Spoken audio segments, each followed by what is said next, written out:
ஆலயா cotton trending வேட்டிகள், ஷர்ட்டுகள்.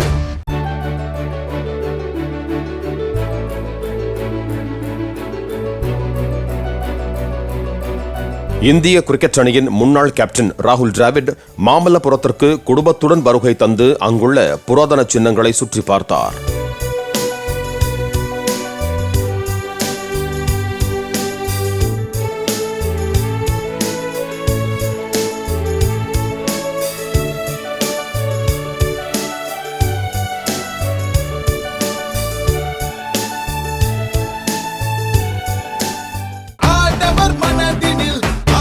ஆலயா cotton trending வேட்டிகள், ஷர்ட்டுகள். Play store மற்றும் app ஸ்டோரில் இருந்து பாலிமர் செயலியை QR கோடு மூலம் பதிவிறக்கம் செய்யுங்கள். செய்திகளை உடனுக்குடன் பெறுங்கள்.